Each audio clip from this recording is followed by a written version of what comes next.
Let's try it. Like, Yeah, I'm down. All right, we're going to print off some decks and try it. Yeah, I think that's We'll just really, take a really good. guess of what it would be. Would it be like, oh, the bases health pools are together and you can only use common bases or something?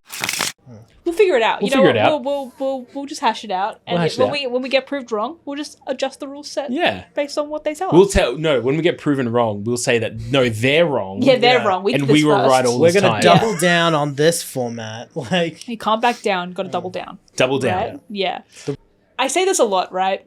And it's that if I was in the Star Wars universe, I would be pro-Empire because I'm not immune to propaganda. No one is. Anyway, welcome to the podcast. Yeah. We're back for another From the Vault. Today, Trent's not in the other chair. It's Trent's dead. Trent's dead. No, Trent's alive. We're gonna have to cut. We have to bleep that as well because I'm sure YouTube will be like, that's demonetized, Trent restricted is- content. Trent is dead. he's And in this an is Piper. undisclosed location. You didn't make it any better. This is Piper. I wasn't trying to. Piper's another member of the awesome Vault Games team here. I produced like the first 2 episodes, I think. Yeah, Of this. go back. You'll see it in the first ages two. ago, where the producing was worse. No comment. Today though, we're talking about a game that has pretty much taken over our lives. Yeah. Because we're both Star Wars tragics, and I know I gave it some flack last year after PAX, but I'm all in on Star Wars Unlimited, folks. It is really, really fun. It's really, It really is. fun. It is. The more I've played it, the more I've enjoyed it. So for those that don't know, Star Wars Unlimited, new trading card game coming out By Fantasy Flight Games. from Fantasy Flight Games. It is releasing globally 8th of March. Yep. There are pre-releases happening on the, I want to say from the 3rd of March I or think 2nd of it's- March. No, it's 3rd and 4th, I'm pretty sure. Third and fourth? Pretty sure. Oh, Yeah. no, second, Second, and third, fourth? Second, third? I don't know. The first weekend of March. Yeah, first weekend of March. First weekend of March. Lots of awesome cards coming out. It's like a 260 card set for the first one, Spark It's of massive. Rebellion. I've heard on the grapevine that they actually have design locked 5 sets in total, including Spark of Rebellion. Ooh, okay. I only heard about the 3. They have concepted 3. They've concepted 2 more, sorry. So they've concepted up to set 7. They've design locked set 5. Set up to 3 is print. So It's very exciting. Because it was, what did you tell me it was? It was Spark of Rebellion, Scum and Villainy, Clone Wars? Clone Wars, yeah. Yeah. Which, yeah, we've got Spark of Rebellion, we got Scum and Villainy, we got Clone Wars. I think it's like Twilight of the Republic or something like that's what it's called. which is really cool, because, like, we're already having, like, Clone Wars era spoilers. Yeah, well, there's a couple of Clone Wars cards in the new set as well, which obviously, you know, in the first set. But you think about it from, like, a constructed environment, like, there's poison counters in Karlov Manor. And Yeah. and that's only because there was poison counters and neg 1 counters in Phyrexia All We Won, like 3 sets ago. So, you know, it kind of all fits. I don't know. What do you want to talk about first? I don't know. It's like it's such like it's obviously a brand new game, right? Which means there is so much to touch on. It's like the mechanics are really unique. I've found. Yep. Like having because for those of you who don't know, it has 2 separate fields. Yes. So in a lot of card games, you have 1 field. Your opponent has 1 field. That's about it. But in Star Wars Unlimited, you both have 2 fields. You have the ground field and you have the air space field. Yep. Yeah. And that is just I think they're called arenas, space arenas. Yeah, ground arena, arenas. space arena. And those it adds such an interesting dynamic to the game. Genuinely. Yeah, it's quite interesting to see that, like, yeah, when you have your arenas, your units in the space arena can only really damage other units in the space arena. With some minor exceptions. I think there's like 1 exception now with 1 unit there's that one- can. there's one it's like a exception. strafing gunship that can hit the Yeah. ground arena as well. Yeah. And then ground arena units can only fight ground arena units, and then both of those units can kill bases. The best description I've given for it is it's basically Hearthstone. Yeah. Hearthstone with 2 battlefields. As someone who's never played Hearthstone, a lot of people that I've been playing it with who have played Hearthstone are just like, okay, I totally get how this works. And I'm like, okay, that's really good because I've never played Hearthstone before. It definitely has quite a ubiquitous TCG kind of mechanics behind it. It really does. So- and if you've played, like, Yu-Gi-Oh's a bad example, but if you've played Magic before, I reckon you'll be able to get a pretty strong grasp on the game. It's really, easier really Magic. quickly. It is easier Magic, yeah. You played Star Wars Destiny before, you have a grasp on this game. Connor, no one's played Star Wars Destiny before. Exactly. There's less dice rolling. Do we trust Fantasy Flight to not do it to us again? Oh, yeah, look, we'll have a whole discussion on that. Yeah, look, the projected lifespan of the game is up in the air at the moment, but as long as people keep enjoying it and people keep going to events, People keep buying it. and That's the people key. keep buying the product. Yeah, Like- look, let's to I point at the didn't wanna say capitalism in the room. No, capitalist. I'm a capitalist, not capitalism. I am not the embodiment of capitalism. Damn. Well, that's crazy. The concept of capitalism is key to the continuation of any game, any long tail like product game. Yeah, look, it really is. That's why Magic has done so well, right? Because people keep buying and that's the why they product. cancelled the solo campaign for Overwatch 2. We're not talking about Overwatch 2 at the moment, Dylan. We're not talking about that. How would you bring it up? Because I knew you'd trigger. But yeah, well, I mean, if you are watching from anywhere around the world, your local store should have pre-release events up by now. If they're not, they're well and truly behind the times. Yeah. If they don't, tell them to get them up and start getting pre-bookings. I know that we are over a month out at the time of recording this. We're over a month out from recording. Our Clayfield store is completely sold out.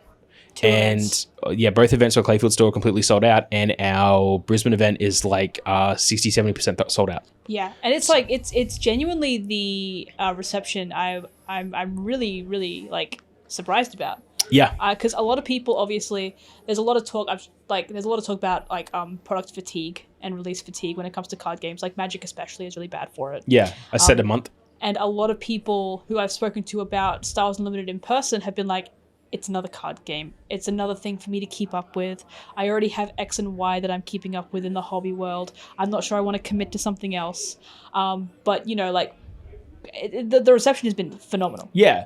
I've heard a lot of people saying that like they're planning to do 3 releases a year, like once every once every 4 months. Yeah. So they do a release every 4 months. It's like a 16-week season between sets. Which is good. Good. My only concern is at how fast, because we live in such an online connected environment right now, is how fast the meta settles. Yeah. And how fast the format is solved. No, absolutely. Because when you have those extended release cycles, you really, really need to make sure that your meta's not solved super quickly, and if it is, that it's an enjoyable meta. Yeah, right? It's not like Aggression Sabine just winning every game. Yeah, which honestly, I've seen a lot of content creators online talking about Aggression Sabine, which I'm sure we'll get into when we talk a bit more about the actual gameplay itself.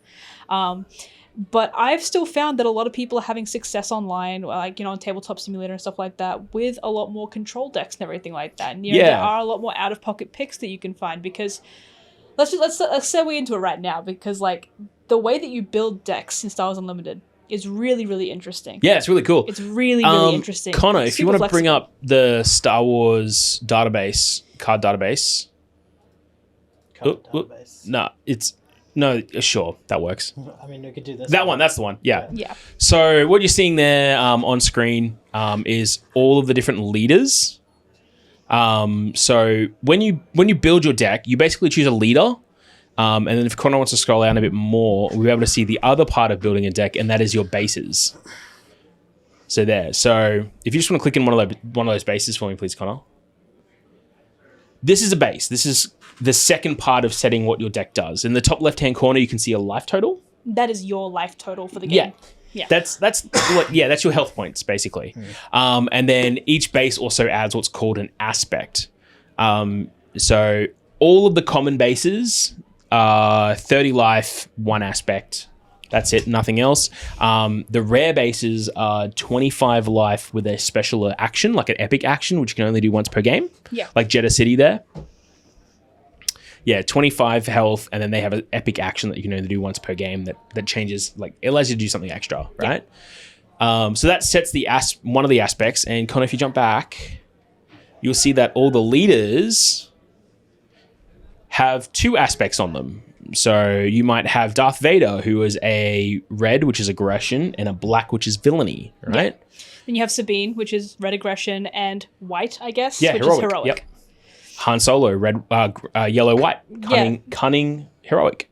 So the way you build your deck is you basically choose a leader and you choose a base and you put them together, and those are 3 aspect icons, right? Then you build your deck of 50 at least 50 draw cards. At least 50. Usually you want to stay at the minimum. You want to stay at 50. You want to stay at the minimum. But you build a deck of 50 cards, and you can include cards from anywhere. Any color. Like any color. If you're running like I run white. Sorry, I run yellow, blue, Thrawn. Yeah. And if I want to add green in there, I can. You can, yeah. I can. If you scroll down, Connor, for me, pretty please, we should hopefully see like the first cards. Yeah. So these are all what's called vigilance cards. So they have blue as their aspect, and then these are blue-black, so they have vigilance villainy. Yeah. Now, let's start. What's the top one there, Connor? Inferno 4? Yeah, Inferno 4 is a vigilance villainy, and he costs 2 resources in the top corner. Yeah. You can include that in your deck. If you included it in a deck that has the aspect icons vigilance and villainy, like a 1 vigilance, 1 villainy, he will only cost you 2. If you want to, for some reason, put it into a deck like Sabine, which is aggression heroic, and then maybe she has a vigilance base of blue, so red, white, blue. Yeah, you're only matching one of those aspect icons. You're not meeting the villainy aspect requirement, so that will cost you 2 resources more, so that'll cost you 4. If you wanted to put it in, like you said, Sabine, which is red, white, and let's say we put it in cunning, which is yellow, you're now not meeting any of those aspect icons, and that card has 2 aspect icons that you can't fulfill, so it costs you 4 more. So that costs you 6 resource. I'm already slipping into magic costs. I'm already slipping into magic terminology as well, yeah. It costs you 6 resources to play that card. Is it worth 6 resources? Absolutely not. Yeah, I think you're going to be hard pressed to find cards that you want to pay 2 extra for. So while the deck building is interesting like that, I think it's going to take something incredibly good for you to ever want to pay the 2 extra for it. It's got to be something crazy, right? Because obviously, if you're a seasoned card game player who plays in a game with resources, right, you'll know that playing on curve is very important. Like Magic players obviously know that. Yu-Gi-Oh players less so. Yu-Gi-Oh is a lawless wasteland. But it is very important to be playing on curve and having to pay 2 resource more for a card that potentially doesn't even fit your playstyle because you're not in those colors. It just seems like a bad idea, right? Well, it's fine because green ramps, guys. Yeah, it's fine because green ramps. You're right. Just like in every other card game, green ramps. Yeah. So the different aspects there are. So there's 6 different aspects. There's the 2 kind of like faction aspects, I want to say. There's heroic, which is white, and villainy, which is black. Yeah. And that's typically you'll find the good guys and the bad guys. Yeah. The guys that don't fit into either camp strongly don't have one of those aspect icons. Like a lot of the Fringer stuff. Doesn't have even the Cloud City Wingguard there is a vigilance only. Yeah. Because there's 4 other aspects. That is red, blue, yellow, green. Mm-hmm. That is aggression, vigilance, cunning, and command. Got there. Yeah, got there. It's really, really cool and interesting. Like each color does feel like it does its own unique thing. It does, but because you can splash it with literally any other color because of the base mechanic as well, you're always kind of finding these new little things that you can do with your decks. Absolutely. I've been playing around with Thrawn a lot because of those of you who know me, I'm a big Thrawn fan, favorite Star Wars character. What? Shock horror, crazy. No way. I actually was going to wear my Thrawn jacket today, but I left it at home. Coward. Not a coward. I'm just forgetful. I would have done it. Fair. All according to plan. Yeah. So I was tactical. So it's really fun because you sit with one deck for a little while. Like I was playing Cunning Vigilance for a little while there because there's some fun, unique cards you can find in Vigilance that I think is really cool. But then I started messing around with Cunning Command for a bit there too. It just feels like a totally different deck, even though you're doing a lot of the same things because you just have access to a whole swathe of different cards. Yeah, yeah, that all have different synergies around them as well. Yeah, the deck building aspect of this game is insanely fun. It's really, really fun. Yeah. Like, I don't like deck building. I don't build my own decks in Magic. I think this is probably... Do you think it's probably from like the fact that only 260 cards exist? I think so, yeah. Like, I definitely think that... Maybe? Because it's like, obviously, like, I mean, like, less than 260 cards exist at the moment, right? Because we haven't even got them all spoiled. We're still building decks with only a portion of... Yeah. Most of them have been spoiled. Most of them have been spoiled, and we don't know who the next command leader is, the command villainy, but we don't know who it is. It's not a fully operational battle station, guys. No, that's a base. Yeah. We don't know who it is. It'd definitely be... It's got to be Palps. It's Palpatine. It's got to be Palpatine. Who are we kidding? It's going to be Palpatine. I'm going to chime in here a little bit. I'm actually... not having done a lot of deep diving into Unlimited, I'm starting to get a little bit of like WoW TCG vibes from this thing, because the base being your health total is the same as your hero was back in the day. And then not only have you got, I've got my allegiance things, but I've also got the secondary, like, you know, heroes and villains, Alliance and Horde, and then you've got your different classes essentially. Yep. So I might do a little bit more carousing. Well, WoW TCG really did come from Fantasy Flight Games. So I think from what Trent and you have told me in the past about WoW TCG, I think it is very similar. And obviously the fact that it is similar to Hearthstone, right? Yeah. And that was like... because Hearthstone came out of WoW TCG. Yeah. Yeah. Because it was actually Upper Deck who originally started the game, and then they handed the license off to Cryptozoic. So I don't think Fantasy Really? Flight... I thought Fantasy Flight did it. Nope, it wasn't Fantasy Flight. It was Upper Deck, and then they handed over the license to Cryptozoic because they moved on to other things, which then eventually got ripped off and became Lorcana. There must have been some crossover at some point, because I know that Fantasy Flight also had the Warcraft license for a while as well. I think they might have done Small World of Warcraft or something like that. That was a recent one. And that's Asmodee doing stuff. Yeah. That's since Asmodee took over, because you also got World of Warcraft Pandemic now. Yeah, I think they did more Warhammer stuff, though, because there was Warhammer Conquest. Like we got the Warcraft 3 board game out there, and let me tell you, that game... Seen some miles. It's horrendous. Yeah. But, you know, I might make a rule set for it that isn't... but yeah, we'll see. I'm definitely... I'm going to have to check out the little card program that you guys have been jamming a bit. Because that's the thing, right? It's like I haven't played on Tabletop Simulator. I've only been using what's called Force Table, which on Star Wars Unlimited database, there's a little button down the bottom where you can just verse the AI with either decks that you build or the 2 starter decks are preloaded into it. Yeah. And obviously the AI being the AI is not very smart. It's not very good. No, it's pretty easy to win against the AI. It's not meta chasey. It's not meta chasey. It's better than just goldfishing, that's for sure. Oh yeah, absolutely. Because it does make decisions that are in its favor. Yeah, and it's obviously also like you get to see these cards in action, right? You get to physically see the effects that your cards have on the board in real time. Yeah. Which makes it easy to visualize and kind of with your brewing and deck building process. Yeah. And it is an incredibly good tool. And sometimes if I'm bored, I'll just load up Force Table and I'll just play a couple of AI games. I had to do that today. Like, we're dating the video, but today I just updated our vigilance breakdown with the recently spoiled Chirrut Imwe. Yeah. Had to build a deck for that and play tested that a fair bit over like the different possible things. Yeah. There's a clear issue with the deck, with the fact that it really requires you to have what's called Sentinel, which is the keyword that stops things from attacking your base. You have to attack Sentinels. It's like Taunt in Hearthstone. Or WoW TCG.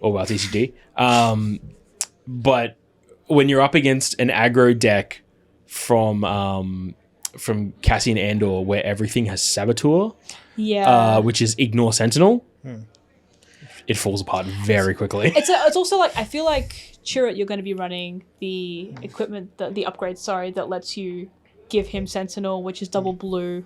Which means that you're going to be using Vigilance plus a... Well, let's have a look at the leaders then. Let's have a look at the leaders. Because I've been playing 2 leaders. Yeah, what are your 2? I've been playing Tarkin and Thrawn. Tarkin is genuinely so much fun. All right, yeah, let's pull up Tarkin.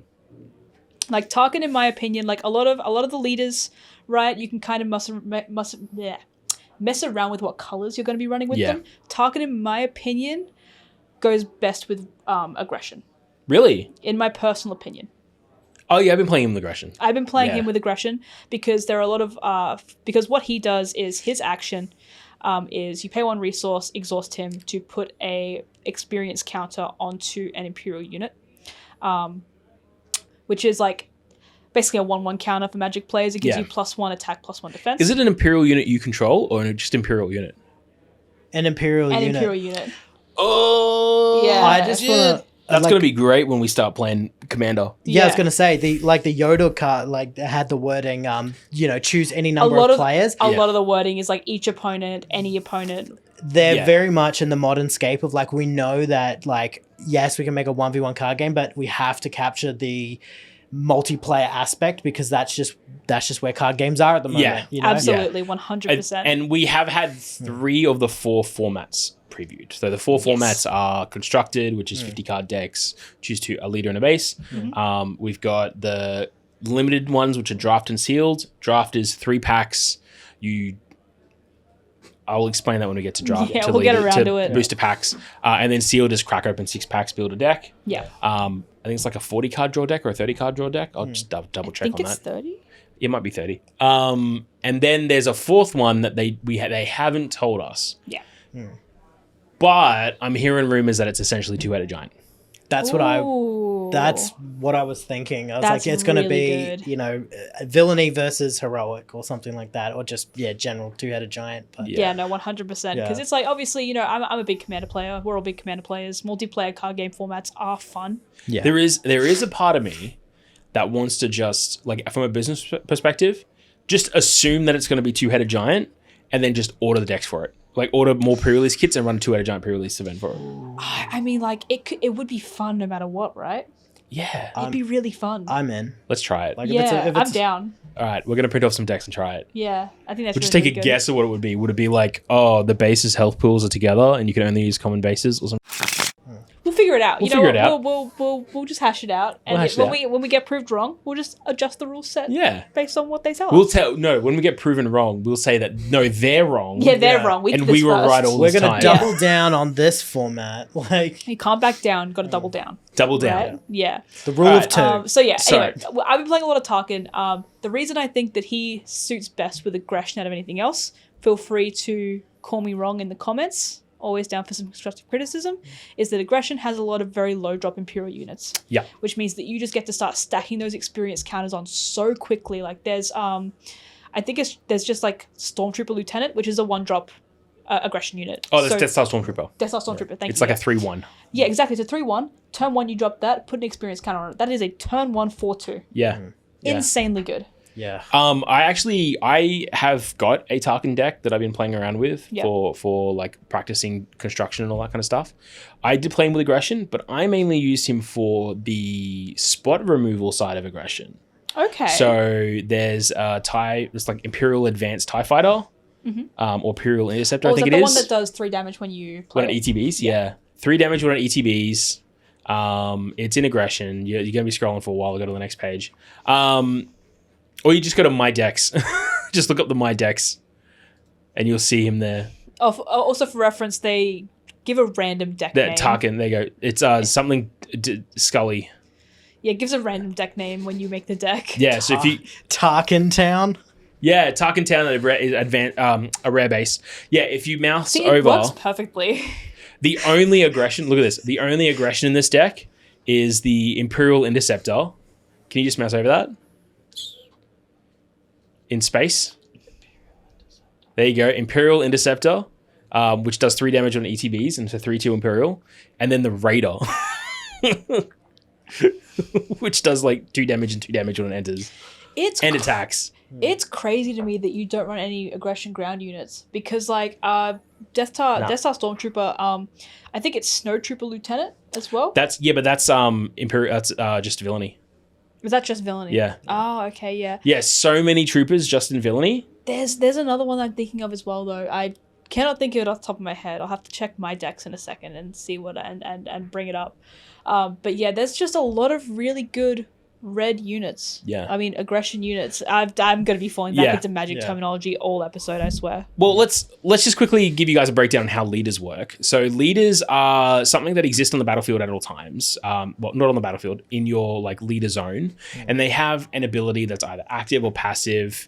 And if you activate them, you activate it once per turn. But then each of them, as their undeployed state, have what's called an epic action. This is an action that you can take during the game that you can take only once per game.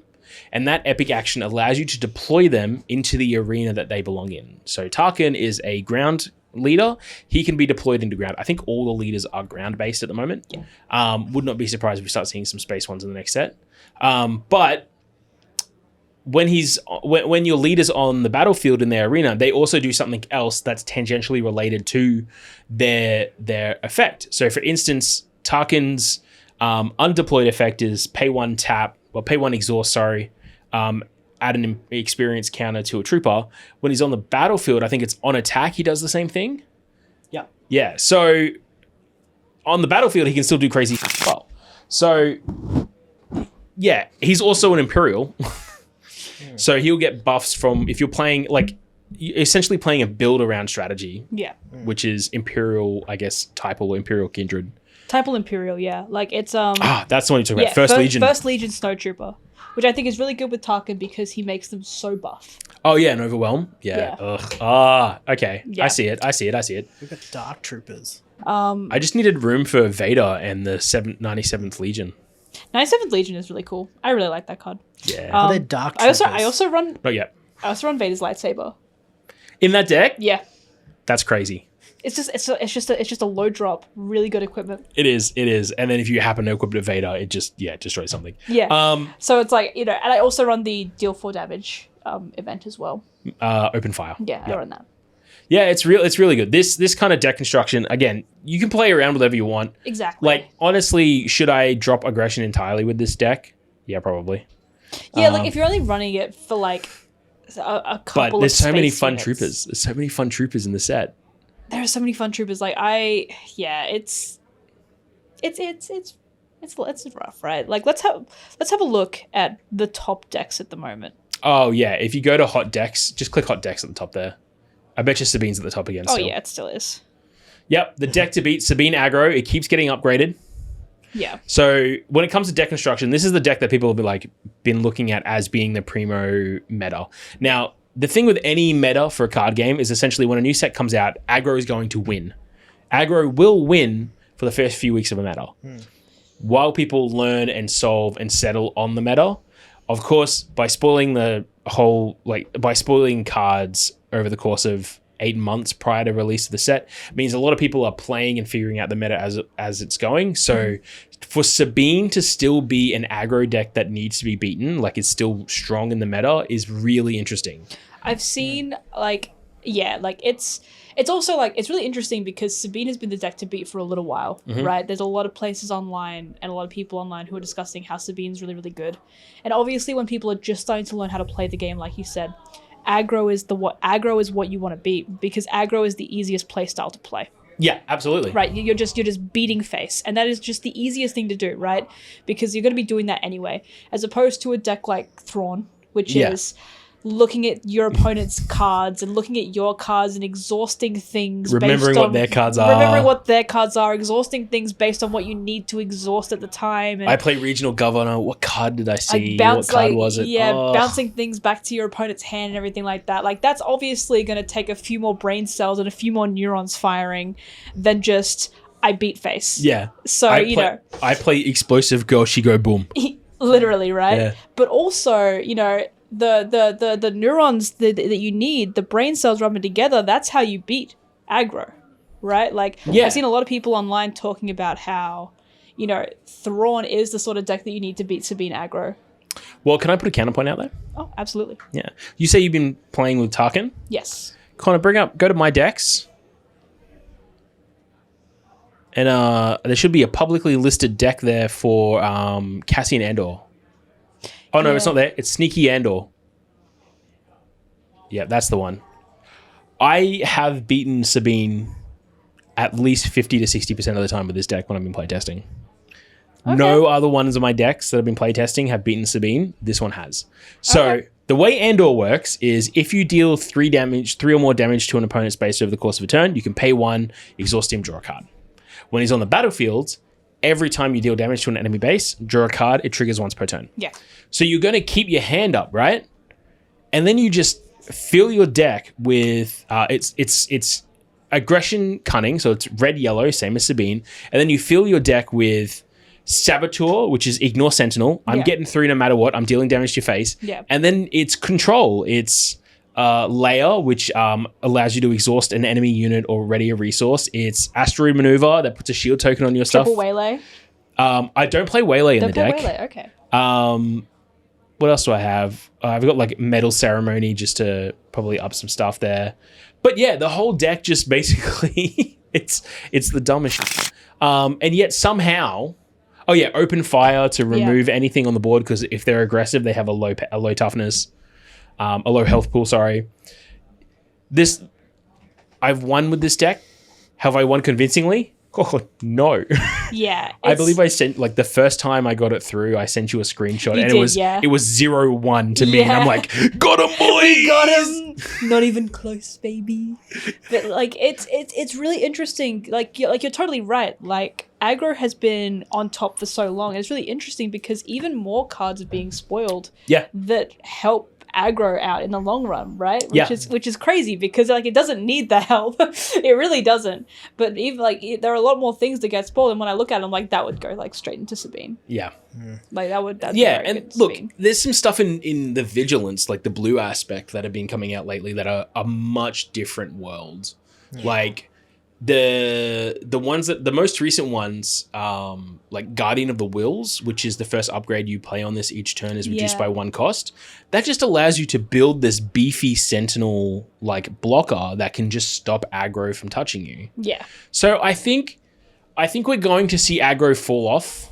I think very quickly, obviously, because the meta is getting solved faster and people are playing with cards prior. So they're looking at ways around aggro, because aggro has kind of always been the one to beat. But yeah, so this is the other deck. This is one of my decks that I've been playing.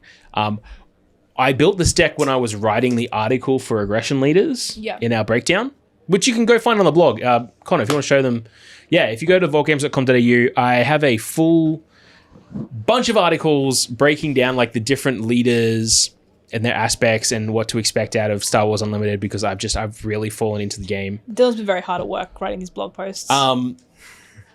Probably too much. But yeah, I built this Cassian Andor deck while I was writing this article to have something to write about Cassian and to be like, I'm really struggling to see what Cassian's play is. And then I built it, and then I modified it a little, and then I'm like, oh my god. All right. Yeah. Yeah, okay.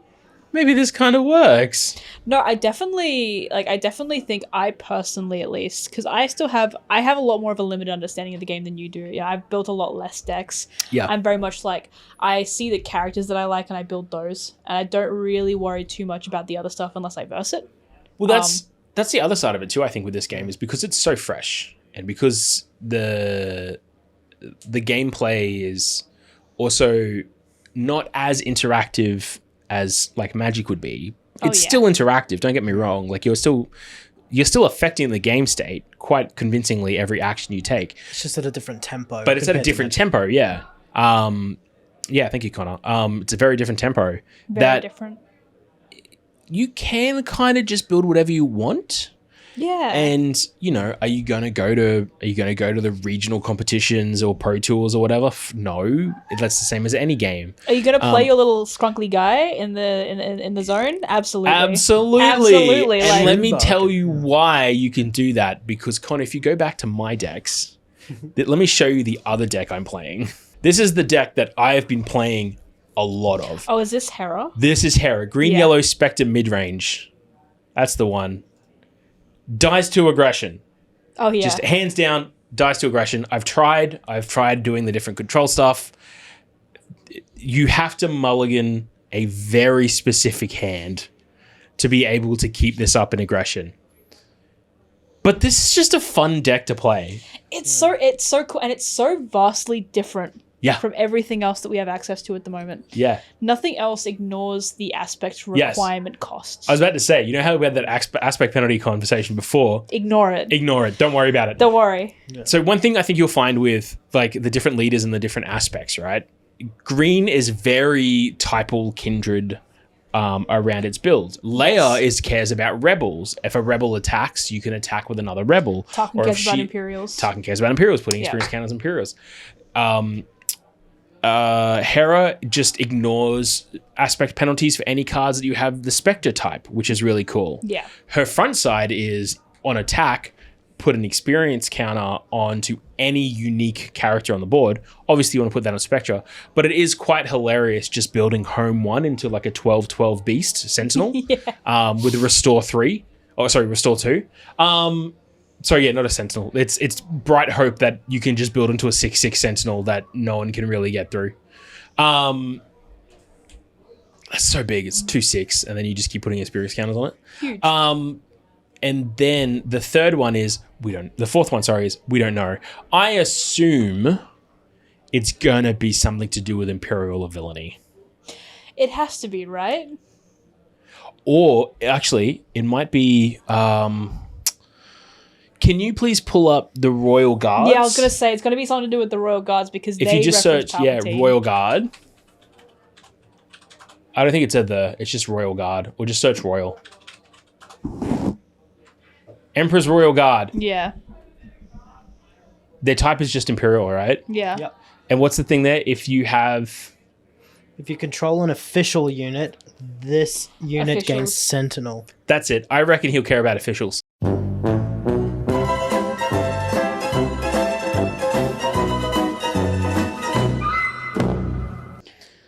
But also, like, you know, there's like a lot of really cool stuff that your leaders can do. Mm-hmm. Right? Like, and they're not all like the sort of like pay one, do this. Yeah. Right? It's all very different stuff. Right? Like, well, Chewie's gives Sentinel to things. Yeah, Chewie gives Sentinel to things, and which then is he sick, has Sentinel when he comes in, so I think. cool. Like, Shearer is really, really weird. Yeah, Shearer compared to everything else we have. If you look up Shearer, there's also a deck of him if you own my decks. But yeah, Shearer. Chirrut. Yeah, there you go. Sure, bro. Chirrut. Yeah, his action is exhaust, give a unit +0/+2 until end of turn. Yep. So you can get like a little bit of extra out of a Sentinel. I don't know how long he can do that. But then when he's on the board, yeah, he doesn't die. He's not defeated until the end of the phase that he has his last life total removed. So which is just so different to everything else, right? Like, it is so different to everything we've had. Because, like, a lot of the time as well, you do find a few of your leaders will be like, do this when it's in the zone, do the exact same thing when it's out of the zone. And he changes it up. He does change it up a bit. He becomes a thing with +0/+2. Yeah, he gets +0/+X. He gets +0/+thick until end of turn. So just a quick question here in terms of rulings and stuff. When damage is marked, is it like, do you mark it past the 0 point, or once they've reached the max?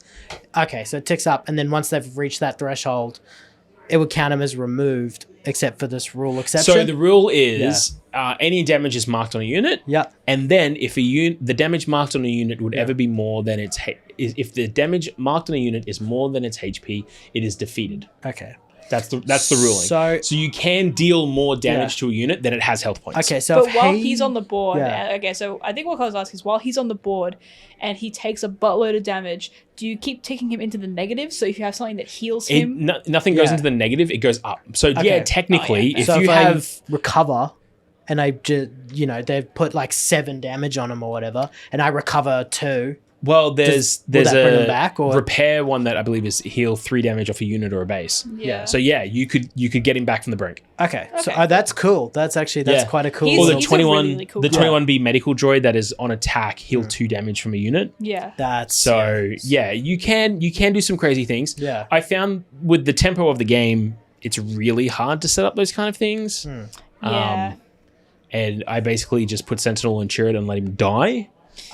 You definitely, like, if you see your Sabine aggro opponent is about to go for a big turn and like deal 25 damage to your base, then just knock Sentinel on him. Yeah. Hope they don't have Saboteur. Put Protector on it. Actually, what's really interesting is he's one of the few Force leaders. Yeah. And he's in the same color as the Jedi lightsaber, which is on Luke's lightsaber. No, not Luke's lightsaber. Oh. There's a Jedi lightsaber upgrade. That is, if it is attached to a Force unit, the defender of an attack gets -2/-2 until end of phase. Okay. So if you have, I don't know, maybe a Guardian of the Wills and 2 Jedi lightsabers on them who are also Force, they're Fringe Force. Yeah. And then you attack a 4/4. Well, that 4/4 is now a 0/0 and it dies before any damage happens. Very good. It's crazy how that would happen. I don't know how it would. Yeah, no, that's crazy. Crazy. No personal experience. But yeah, Vigilance obviously cares about booties. Vigilance, Vigilance is your like... Because... It's the tree folk of the Star Wars world. Yeah. It's like Krennic is anything damage gets gets +2/+0. So you want to have big booties with Krennic so that things can survive long enough to get that benefit. Yeah. Iden Versio is something about healing if things have dealt damage or something like that. I don't know. Check Iden. She is one of the hardest ones that I've seen try to work. It's definitely I've heard you and Jason have been talking a lot about trying to crack her open and figure out what's going on there. Yeah. I mean, props for them bringing in a character from Battlefront 2. Oh, yeah, absolutely. I was so shocked when I saw Iden was there. Like, I'm not going to lie, the range of IP that they're going through with this, I really, really like. I mean, they did bring Iden Versio into Star Wars Legion for some reason. That's true. And they're like, oh, yeah, everyone loved Battlefront 2. They'll buy this. She's a cool character. She's a cool character. Bad Batch when? Bad Batch, I mean, that's probably Twilight of the Republic, if I'd have to say. I reckon Bad Batch will be in Bad Batch 3. in Twilight of the Republic? Nah, there will be like a weird set that is just like the Fall of the Republic or Rise of the Empire. Yeah. There you go. I'm calling it now. A set called Rise of the Empire. Okay. See, I don't know because like they were there during Twilight of the Republic. You know, they were the Bad Batch. Hella crossover. There is hella crossover. There is crossover. They were there on Camino when Order... No, they weren't on Camino when Order 66 happened. They were on Camino when the Emperor had his speech about how it's going to be the first galactic empire. So, you know. Yeah, okay, look, I get that. The fall of the Republic... The Twilight of the Republic set is apparently meant to be like the last days of the Clone Wars as well. Yeah. So it's not even like... It's like Order 66 period. Yeah. So will we get will we get like a Plo Koon unit that then when it dies, like it takes down a part of a base with it or something? I don't know. There's a Kit Fisto that just dies. A Kit Fisto that just dies. I would love like a Plo Koon clone Kindred like kind of deck, right? Because I love him so much. Order 66. Any number of troopers deal damage divided equally among any number of force. Wouldn't they? They would, yeah. 8 resource aggression card right there. Yeah, double aggression. Are they gonna make the infamous like cartwheel midair twirl lightsaber attack into an event card? You have to do the roar, otherwise you like negate 2 damage. I mean, like, okay, so there is a card called "I Am Your Father." It's like one of my favorite cards in the game, which I just think it's so funny. I just think it is so funny. So basically, this card it's 3 resource and villainy, and it's deal 7 damage to something, unless your opponent says no. Then draw 3 cards. Then you draw 3 cards instead. Bro, that's counterspell. It's just like no, cool. Literally, right? Like, it's so insanely funny. I just think that, like, that's so good. I would say the amount of times I've played this card, it has not been that effective, right? No. The amount of times I've had it played against me, I've gone... No, draw cards. This is too late. Just draw cards. Yeah, no, You absolutely. don't have enough resources. Are you kidding me? You spent 3 on that and you've already dropped a unit? Just draw the 3, bro. I'm going to kill you. Yeah. It's a funny gimme card. I don't think it's playable, but I think it's... No, I don't think it's playable, but it's very funny. That is a pre-release card. That is a card you play in pre-release for the meme. Yeah, that is a pre-release card. That is a meme card. For sure. So what's the maximum? So you can have 3 of, 4 of? 3 of. It's a 3 of game, 50 card deck, which is... 3 of these. Which is Yu-Gi-Oh! They're in the starter deck. You could potentially drop to 9 cards for the price of 3 cards and 9 resources. And 3 no's from your opponent. Yep. Yeah, I think it really depends. At some point or another, they might just let you deal 7 damage to something. I don't know. I doubt it. I made the mistake of targeting something as shielded when I did that. I was like, oh yeah, you're going to tell me no. And they're like, no, you can deal 7 to that. Shield off.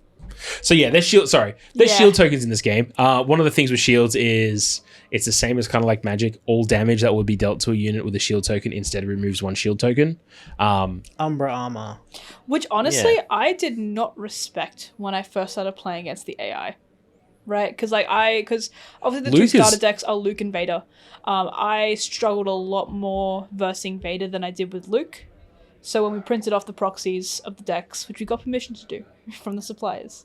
We did, yeah. If you want to, by the way, if you're watching this and you want a demo of or have a chance to play with Star Wars Unlimited, each of our stores, Clayfield and Brisbane City, have a copy of the starter decks in proxy form while we wait for the print decks to arrive to us. Yeah. We've been given the all clear from our supplier to do this, just to make sure, as long as they don't leave the store, which they obviously won't unless you steal them. And if you steal them, I'm going to hunt you down. That's not cool. And then what happened to Trent's going to happen to you. Yeah. Our staff, most of our staff have had at least one play with it. Yeah. A few more we have to train.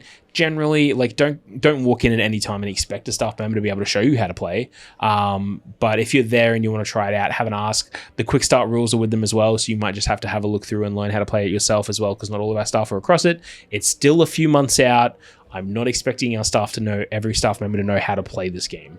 It's a very intuitive game, though. It is. It's very straightforward. A very intuitive game. So I definitely, I reckon looking through the quick start rules and reading through the cards, you'll be able to get a bit of a grasp on how it works, even if you don't get a chance to actually play the game. And the starter decks are great. Yeah. And the starter decks are really good. But yeah, like I just did not respect Shield? the shield counters and the Luke Skywalker deck at all, because like I struggled with Vader for some reason, and I had such a good time against Luke. I was like, it's easy. I'm just gonna play Vader, ha ha ha, and I'm gonna beat everyone. And I have like lost every single game bar one against that Luke Skywalker deck. Yeah. I just did not respect it. I think it might be because a lot of the time I was playing Control when I was testing online. Like I was playing a lot of Cunning Vigilance and I was playing Thrawn, and I think that might have been because like obviously the Vader starter deck is Aggression Command, so it's a lot of like attacking and everything like that. Whereas with Thrawn, you're exhausting a lot of units and everything like that. So, you do a lot more kind of around the attacking as opposed to like Vader, which is just attacking. Yep. So I definitely think that might have also fed into it. But yeah, I just did not respect shield counters. I did not respect Luke Skywalker. Luke's ability to pay 1, tap, put a shield counter on a unit that entered the battlefield this turn. Very good. Very strong. Very, very good. If you open like R2 and then drop R2 and then put a shield on him straight away in your first turn, like sure you lost the initiative marker because your opponent's like doing one thing and then taking it from you. But unless you're versing Tarkin, who has a Death Star Stormtrooper. Yeah, unless you're versing, and then they're also doing their thing in turn 1 as well. It's really worthwhile. And of course, shield counter stack as well. Yes, so the more shield counters, you only just remove one of those shield counters. Yeah. Yeah. Oh, mate. Which just like the shield counters in Magic, bro. You can have multiples of them. Yeah.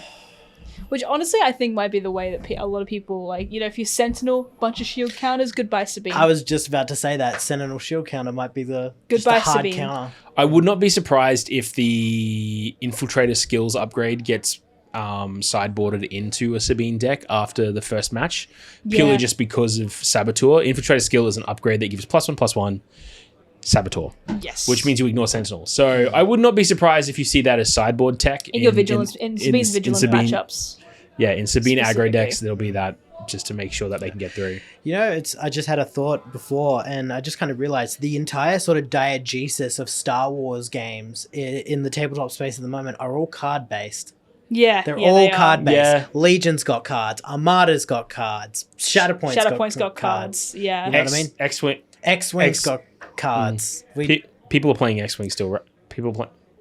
X-Wing exists. Yeah. X-Wing's one of the games ever made. It's a great little box that just collects dust on a lot of counters. I got an Armada ship recently. I'm still waiting for it to arrive. Actually, it wasn't very recent. It was a few months ago now. What'd you order? Was it Chimera? It was Chimera. Of course it was Chimera. I've got to put it on my little shelf. I'm interested. I'm actually interested in Armada. I was going to say, I found myself kind of being like, oh, maybe I want to play a little bit of Everyone Armada. gets to that age where you're like, yeah, Naval Sea Battle minis are cool. We got to bust out that game of Armada. Look, I'm kind of not there yet. You'll get there. You'll be like, oh, you're telling me I need to program my massive ship 4 turns ahead? You're telling me part of the ship, part my of the brain crew? does not have the wrinkles for that. See, this is a trick. You don't have wrinkles. That's it. You go full smooth brain. You go, full smooth I think brain. this will work. And then obviously have that plan shattered in the first turn. Smooth as an egg. It's like Age of Empires where you send a unit off into the woods and you just don't look at them again and then wonder, oh, they're dead. Dude, They just found the enemy base. Auto scout. Where'd they go? I played so much Star Wars Galactic Battlegrounds, right? Oh, what a game. Like, that game was so good. Also, mad respect for making Gungans, like, their own faction in that game, and also Wookiees. Sorry, Sick. another aside. Speaking of Gungans, Atomic Mass, if you make a Gungan army for Legion, I am in. I want dinosaur riding frogmen throwing ion balls across the battlefield. Just give it to me. I want Gungan. Just give me Star Wars Battlefront 2 Battle of Naboo mode where all they had was just the arc cutters and grenades. That was so based. That was so based. But like Gungans are so cool. Like their designs around like their weapons and their architecture and stuff, and the fact that they ride like dinosaurs. Do we get a Jar Jar prequel show? Very cool. I mean, I wouldn't be surprised anymore. Another confession to make. I actually tried to get Star Wars Gungan Frontier working on my computer recently. It's an education LucasArts education game. Oh, very nice. From like 2001 or something, or 2002. Yeah. Which was it's an ecosystem management game where you're like building an ecosystem, so you got to make sure like there's enough red algae to feed your stuff. That. Yeah, it's so dumb. Dude. I went down the whole rabbit hole of now I need to get like a disc mounting system, like an app for the computer so that I can mount the disc image, and then somehow try and get something that would only work on Windows 95 to 2001. The DOS box comes back. To work on Windows 12. Like, it's just, I couldn't get it to work. But... Dude, it takes 12 meg of RAM. That's a lot for 2002. That's a lot. I can hear that. Like, and then as you're building your ecosystem, Yeah. you can switch to the city view where the entire Gungan city under the ocean flourishes if you have built a steady ecosystem that thrives on its own. That's wonderful. I think we could all learn something Check from it that. out, That's Gungan quite Frontier. Yeah. Anyway, back to Star Wars Unlimited. Yeah. Enough Need asides. more Wookiees. So yeah, Vigilance is about big booties. Command is about Command is ramp. And Command is ramp and Kindred. And getting big things out. Yeah. I would argue that Command is kind of similar to Green White Yeah. in Magic, absolutely. where it's about putting a lot of really cheap things on the board and then building up mana to like help support those. And then eventually, when you have built up those resources, You drop something you big have that a big does. haymaker. Yeah, that does something to everyone. Vigilance, I look at and I think like if you had a whole army of Reach spiders. Yeah. That's so accurate. Just Arachnogenesis. It's just mono green, arachnogenesis.deck.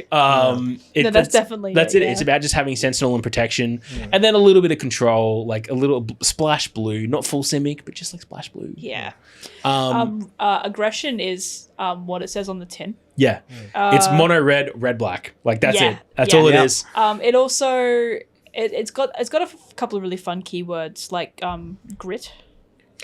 Grid is mainly in vigilance, but it has mainly raid. Raid. That's what I'm thinking. Chewie I'm got thinking grit. of raid. Raid +1/+0 per raid when it attacks. Yes. And then it does a lot of damage dealing, including to itself. Like there's a really cool card called Fifth Brother Yeah. that gets raid 1 for every damage applied to him.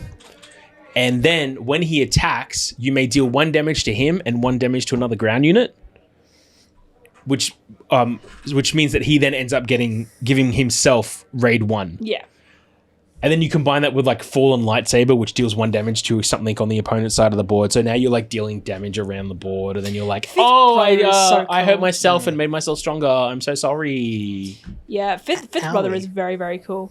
I think actually I like all the Inquisitor designs. Yeah. Actually, in It's almost like a Brash Taunter Unlimited. style card. Yes, yeah. So aggression or red is essentially that was actually the best description of the different aspects is they have innate event cards that are doubled for their aspect icons. Yeah. That are named after them. So if you look up aggression, And they all encapsulate what the aspect does very, Exactly. very well. Yeah. And obviously with the, like we said before, with the deck building strategy, if they have 2 of the same aspect, if you don't meet those requirements between your leader and your base, you will still have to pay 2 more. Yeah. So the aspects you provide only provide 1 per icon, right? Yeah. So if your leader is like, let's take the Vader command from the starter set, from the starter deck, which is red, black, green. He would only provide 1 red icon to this. Yes. So this would cost 6. Aggression would cost 6. Yeah, exactly. Yeah. So yeah, you need to devote into a whole, like, this is basically the benefits of devoting to a monocolor. So yeah, aggression is what? Draw a card. Was it destroy up to 2 upgrades, defeat up to 2 upgrades, ready a unit with a low power, and just deal damage to something. That's aggression. Yeah. It's like every command card in Magic. It's just like choose 2. Yeah. Or choose 1, you know? That's it, yeah. And then so yeah, aggression fills your hand back up a little bit. It deals direct damage to units, not so much to bases. And then it lets you keep hitting, so it lets you like untap, ready and go again for some combat. So that's aggression. If you look up command, that'll be the command aspects card.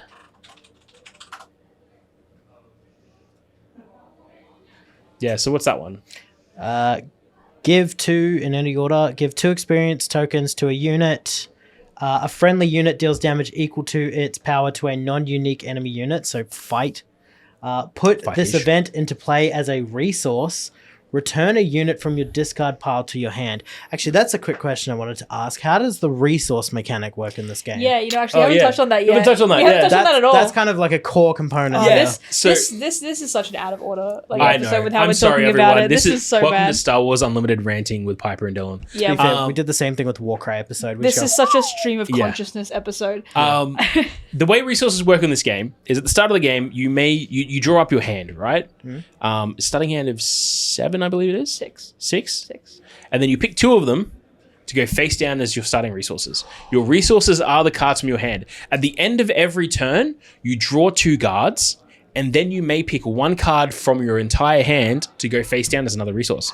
So, you know, if you're playing a low to the ground strategy and then you find your opponent has a block to that, well, you might put your low to the ground cards onto as a resource and save your bigger cards in your hand. Yeah, but you draw like the Chimera, which is like a 9-drop in your opening hand. You just put that bad boy down as a resource. You're not going to get to that anytime soon. I'm finding another comparison to WoW TCG. I think I'm going to be playing Star Wars Unlimited, I think guys. you're in, bro. I think I'm already in. in. You don't even realize it.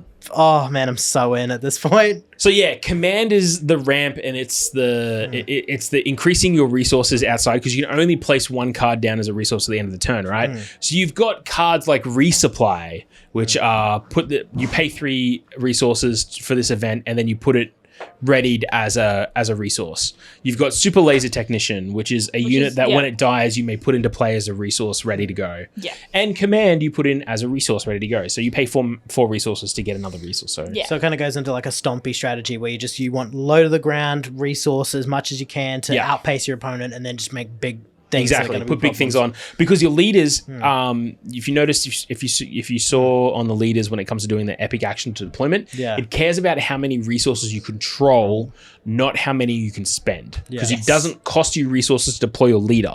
So when you have someone like Vader, who is a 7 resource leader, you kind of need to get there a bit quicker, as opposed to Sabine, which is the lowest at a 4 resource leader. Sabine's 4. Sabine is 4. You play her turn 2. Oh, so good. That's insane. With the leaders, when they get deployed and they get destroyed, do they just go to the graveyard like any other card, or do they go back to the They go back to the zone. They go back to the zone. The leader zone exhausted, so you can't use their exhaust ability. But if you meet that breakpoint, do they redeploy, or is it that just epic action is once per game? Okay, so you can only deploy your leader once per game. Okay, cool. At the moment, I've found that getting your leaders out when you, like, as soon as you can get them out, seems to be pretty good, unless there is like a really obvious out on board for them, because the leaders tend to be dummy thick. Yeah. Right. You look at like Thrawn's a 3/9. I'm pretty sure. Which is a solid clearer. Most units in this game have a HP of 3. Yeah. So, or less. So, your leaders, obviously being like the leaders, do tend to be pretty thick, difficult to get through. But once they're gone, they're gone. Yeah. For good. Which, I mean, you can still activate their abilities. Once they're back in the leader, leader zone and unexhausted and ready. Yeah. But you know, that's just what I found personally in testing. I haven't done as much testing as I'm sure a lot of other people have. There's been a few times where I haven't put them out because there's just so much threat on the enemy side of the board that I have cards in my hand that I need to clear, but I don't have the resources for that yet. No, that's valid. So sometimes I find that. Most times it's just, as soon as they're available, they're out to do some damage and get some stuff going. Yeah. I know that someone like Hera for me, because her on attack is so effective to adding experience, she's the one that I kind of keep back sometimes if I don't have a board state that gets me advantage from her. Tarkin's the same. Yeah. Yeah, Tarkin's the same. Shearer obviously is the exception to what I'm talking about, being the fact that he does something so different when he's on the board compared to when he's in the zone, that you would definitely want to play him at the pivotal time. Yeah, same with Vader, because Vader's attack is on attack deal 2 damage to a ground unit. Yeah. So it's just straight up, like, I'm going to remove something from the board. Yeah. And it's not even the thing I'm attacking. So, some leaders you want to get out as soon as possible and attacking with them. But yeah, so that's command. It's experience. It's buffing something up. It's putting more resources out. It's returning things from your graveyard to your hand to get that recursion. So yeah, kind of like that green-white strategy to keep things moving. The next one is Vigilance, which is blue.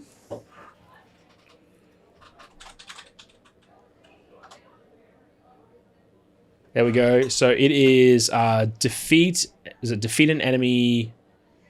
What was it? So it is discard 6 cards from an opponent's deck, heal 5 damage from a base, yes, defeat a unit with 3 or less remaining HP, give a shield token to a unit, and same as all the other ones, choose in any order. Yeah. So again, really strong blue. It's about healing. It's about defeating. So it's that control aspect. Yeah. Shield is about protection and control as well. So if you have Sentinel, throwing a shield onto a thing is really helpful.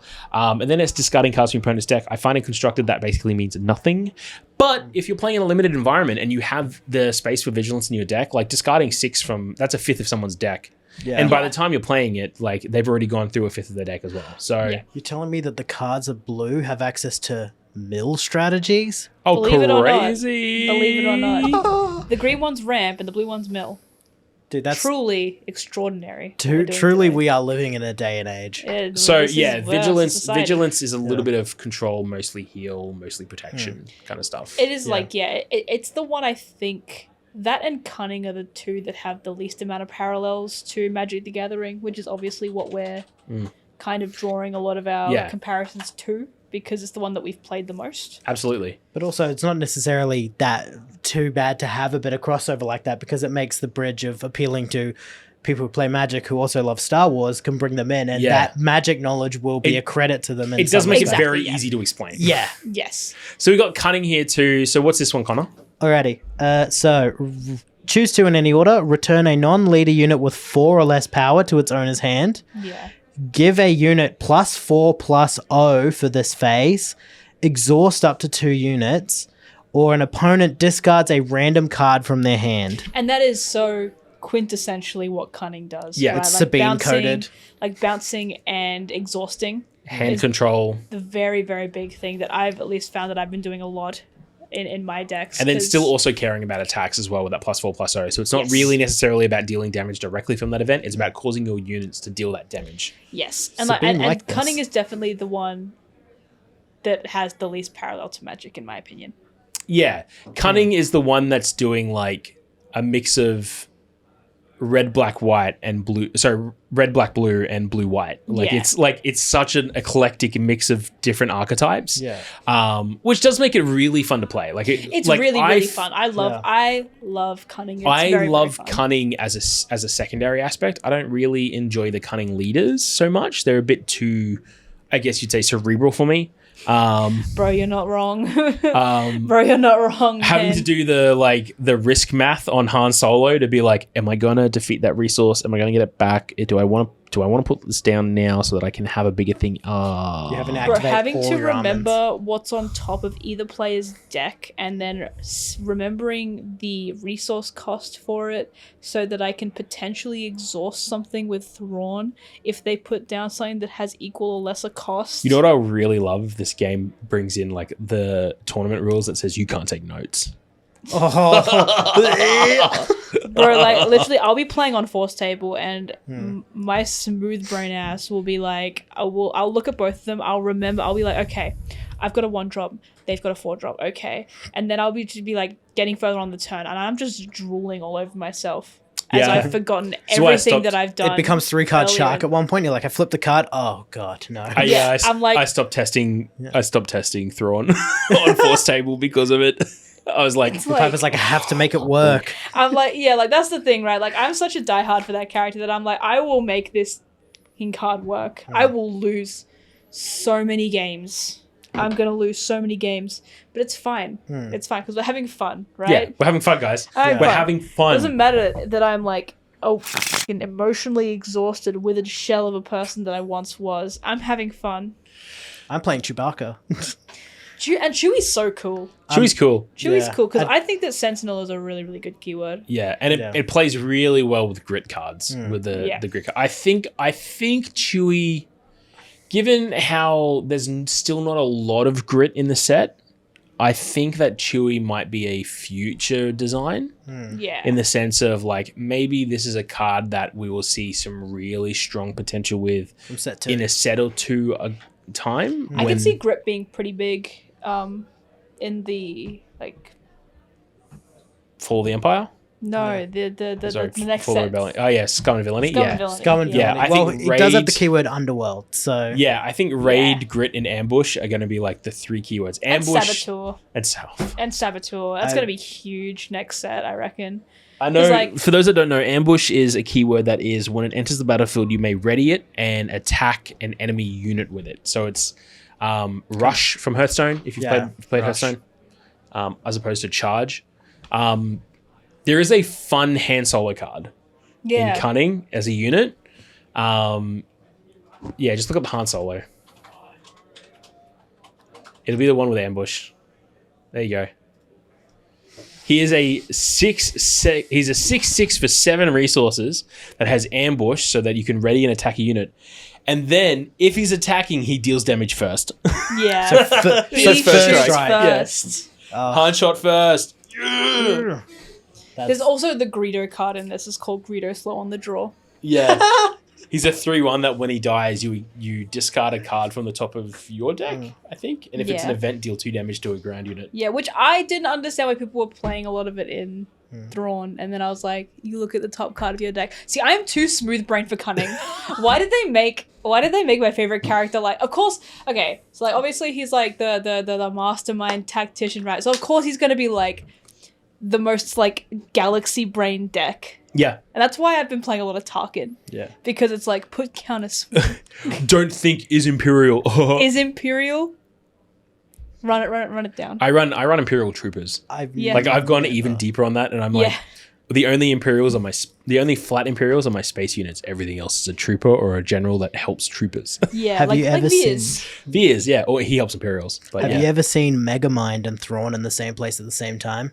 I know I haven't. I need you to clip that part for me and send it to me when you're done editing this, so I can send it to Michael. Which one? Just what Connor just said. Connor said, all right, perfect. Yeah, just like clip this right here. Thank you, Dylan.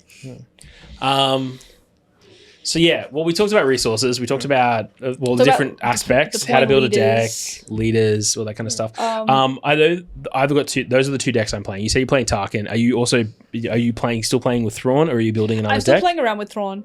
I have been tossing up building another deck, but I need to read through the leaders again, because I was thinking of building Krennic as well, because I really like your double vigilance Krennic deck. I think that's very cool. It's interesting. Yeah, it's interesting. I wouldn't put it as like the top of the I'm definitely gonna muck around with it, but I still think it's pretty neat. It definitely feels like a deck that you can play in limited. yeah. It definitely feels like that. But that's about it. But you haven't updated this in a while, right? No. We've had a fair few spoilers since then. But yeah, I definitely, because like I'm a big Star Wars villain stan. Yep. Like I love the bad guys. I think they're cool. I'm also potentially helping Hakeem build Boba Fett. Ooh. Boba Fett has some recent reveals. Well, when I say recent, it was like a couple of weeks back. But Boba Fett's reveals for events and tricks, I think he's viable now. I think he's pretty cool because like Hakeem's favorite character is Bosk. Yeah. So he wants to play a deck where he can run Bosk in it. Well, I mean, Boba cares about like events, right? Because Yeah. he has those ready a resource so you can keep playing those tricks. Yeah. And then Bosk cares about playing events and does 2 damage to a ground unit when you play an event. So that it's viable. It's doable, right? I'm still not sure what color I'd splash with it, or maybe just leave it double cunning. I'd double cunning it. Double cunning? Yeah. Double cunning, devote to the events, devote to the control and the hand management. Yeah. Aggression. No. I don't think there's enough in aggression. Bodhi Rook. Yeah, Bodhi Rook. Really cares about hand management, and then you also got like the Viper Probe droid that also does hand management. So I think Boba Fett probably sits in that double cunning villainy aspect. People have been playing Thrawn double cunning a lot. I've seen online and playing Bodhi Rook. I can see why. If you go full control with Thrawn and then like you take away the Sentinel aspects for blue, devote yourself to cunning in Thrawn, and then just like not only control the board through knowing what's on top of the decks, but then also like removing those cards from your opponent's hands with like and managing that hand, I think would be very funny. 2 galaxy brain for me. Very galaxy brain. 2 galaxy brain. Almost like 2 different galaxies a long time ago, far, far away, rather than just one. Yeah. That's an Ahsoka reference. And we're going Spoilers. to the second galaxy as we speak. Yeah. But yeah, it's and that's the bit that I love so much about it. You can be playing the same leader and you can have just such different ideas on what's good with it. Even in one set. Yeah. I think build diversity is like a really cool thing about this game. It's really, really cool. Like I remember I was talking to Jason and I was like, I think Tarkin is just auto-include aggression. And he was like, really? I've been playing it with vigilance. And I was like, oh, okay. No. Tell me your list, bro. Now I need to know why. Let him cook. Yeah, let him cook. Okay, what's going on there? Oh, I see why. Yeah. It literally, for me, I hear that and I'm literally, all it is Scout by Trooper. Yeah, right? Like, it's like there's, and I'm like, give an experience token to the thing that has grit. Okay. And then and then I look through it and I'm like, you know what? This makes a lot of sense. What maybe I might actually, give this combination a go and see what I can do with it as well. And it's just so cool, right? Like there's always so much you could do with it. Like I've seen double cunning Thrawn. I've been playing Vigilance cunning Thrawn. I've seen people online and I've also been playing a little bit. I've been brewing a little bit of command cunning Thrawn as well, which is just so cool.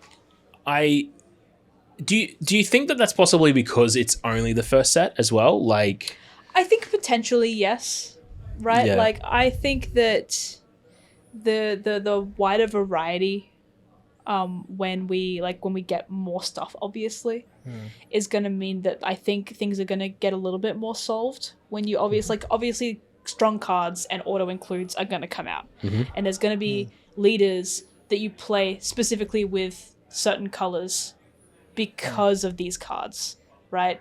I just don't think we have that yet. Yeah. It's that new game like fun where anything's possible, which obviously is lost on Magic because we're dealing with 30 years of cards over was it something like over 20? That's a lot of cards. Oh no, it's like 75,000 something different cards. It's literally insane. It's right? insane amount. And then you have just so solved in Magic. Yeah. Like so solved, right? And that's just because of the sheer amount of cards. And because of that, most of them are terrible. Yeah. Most of them never see play. And then Pauper came along and changed the game. And then, you're playing red, you play Dockside. Sorry, hate to break it to you. Speaking of Pauper, I'm already like trying to get my way in for all the slimes against humanity. Yeah, of course I you are. pulled none in my pre-release game. Of course you are. Bro, Pauper EDH with a slime deck. That being said, I built Mono Red Storm recently, so I built Stormkill Artist for Pauper. Insane. Anyway, Star Wars Unlimited. You had a question? I was just going to harken back to the original point of like how, the new game fun. It's because, and I kind of liken this to a game that people know, Overwatch. when they first designed everything in a vacuum, everything feels great because everything is kind of balanced within that vacuum. And when you introduce new cards, like Piper was saying, it does have a tendency to kind of knock things off kilter. It's like I remember when Brigida got introduced to the game, and then Overwatch was never the same again. Was it, Piper? Okay. Minor aside. Yeah. The whole game when they released Brigida, they literally shifted the meta so much that they just changed everything around it, right? In my opinion, they should have just taken her back and said, you know what, we need more time to cook. Yeah. No, what do you mean? Goats was a great format. But no, I think that's the thing. Like with this, it feels very fun because it's so new, and I'm interested to see what the new cards inject into the game, whether they're for the next set or two, they're just more of a building upon what they've already designed, or if they are also going to kind of push out and be like, all right, well, we need to release new leaders, so we need to push for some new design space and command, and maybe we leave aggro for a little bit because that's already kind of got enough support, so we just give them some new cards, maybe give cunning a little bit more, in this next set, depending on how they kind of go.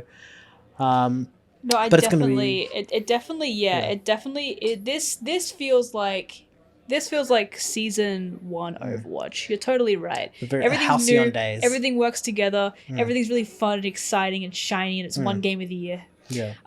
And then you have like Magic, which is like League of Legends, where it's like you have 75,000 cards, but you see the same 60 every game, right? Yeah, and you're only going to play like maybe 10 different variations of anything. Like, if you're somebody who likes, big stompy creatures, battlecruiser Magic, you're going to kind of stick within that Naya part of the pie. Or if you really like just, insane value and being able to do everything that every other color does, but way cheaper and better, you play Simic, Yeah. Meanwhile with Unlimited, it's like, I really, really like, I like having a lot of resources, and I like managing my resources. So no matter what leader I play, I'm going to splash command, just so I can get those extra resources.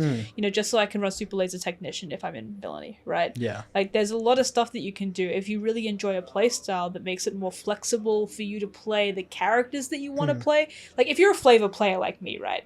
Like I'm a big fan of playing decks that I personally just really like the characters in. Like I play Merfolk Typal in Magic because I really like Merfolk. And I play Thrawn and Tarkin in Star Wars Unlimited because I think the Empire is kind of neat. Clip that. That's a problem right there.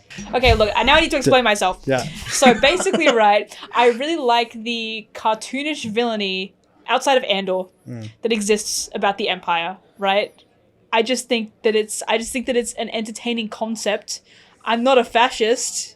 I want to put that one out there. Exactly. Like, yeah. I'm just saying. You can like villains and then also agree that they are a representation of imperialist America. Look, all I'm saying is, okay. Like, Mads Mikkelsen is hot, okay? As Hannibal. Mads Mikkelsen's hot as Hannibal. Yeah. Lars Mikkelsen's hot as Thrawn. The Mikkelsens are hot. That's my point. Danish people are just like evil but attractive. Danish people are hot. Yeah. So this game obviously is very exciting. It's got a lot of potential. Where do you two, as the most invested staff members here at Vault, where do you see the game going, considering that, it's an unknown quantity in terms of the design team. It does seem to be borrowing from a lot of different games that already kind of exist or have existed, RIP, WoW, TCG, but also the big elephant in the room being that it is a licensed game made by Fantasy Flight Games. I think, obviously, the Fantasy Flight Games element has some merit to it. Yeah, they have abandoned projects before. They've abandoned plenty of projects They've abandoned a project right now called Star Wars X-Wing. Yes. Wait, is that abandoned? It's essentially abandoned, yeah. No new content has been made for it. It got lumped onto Atomic Mass that I guess don't really want it. They got Armada. They got what the people really want. Honestly, I don't even know if they're really working on anything for Armada either. Like, they're working on Legion stuff, but their bread and butter is really Shatterpoint and Marvel Crisis Protocol. Yeah. So they're not really used to Star Wars X-Wing kind of style games. So and like, I don't want to say it's like their fault. Like, people know what they know and they're good at what they're good at. And Atomic Mass hadn't even touched anything vehicle based before they suddenly had the entire Star Wars miniature war game range flopped upon them by Asmodee. And while it is a miniatures game, like, you know, obviously vehicle-based and, like, naval fleet-based combat even squad-based combat is so different. Is so different. Yeah. Right? So, like, I totally understand that. So there is, like, a longevity issue that I can sense with Unlimited. Just based on Fantasy Flight's track record. Yeah. We know that they have 7 sets. Yes, we know that they have 7 sets. From what I've heard, it's 3 sets at print, 5 sets design locked, 7 sets concepted. Yes, which is really exciting. It's really exciting. Really, really exciting. That does mean that we've essentially got what is, was it 2 and a bit years worth of content? 2 and a bit years worth of content, which is right on the point where it's like their track record of them giving up. When we get to 3 years, if it's still happening, we're in a good spot. Yeah, and like obviously, you know, they also have so they have a lot of like card variants. They've definitely dove into the Magic side of card variants. Yeah, actually, if you want to pull up the article, Connor, there's an article on the Star Wars Unlimited news site. If you go to news and you probably scroll down, I think it's might be on this page, it might be on the next one. It's about collecting or boosters. It just says like boosting into the game. Boosting ahead of release. That's it, yeah. Yeah, so it's like, you know, there are going to be... There's card variants like the Hyperspace Full Arts.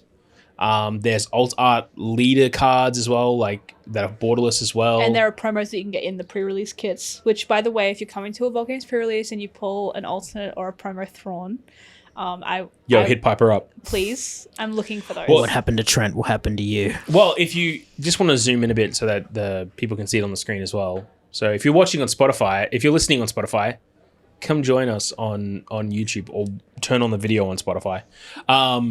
So you've got, Admiral Akbar showing the standard variant, standard card look, and then the right side is the hyperspace variant. So it's kind of like full art with like hyperspace lines in the background. Borderless. It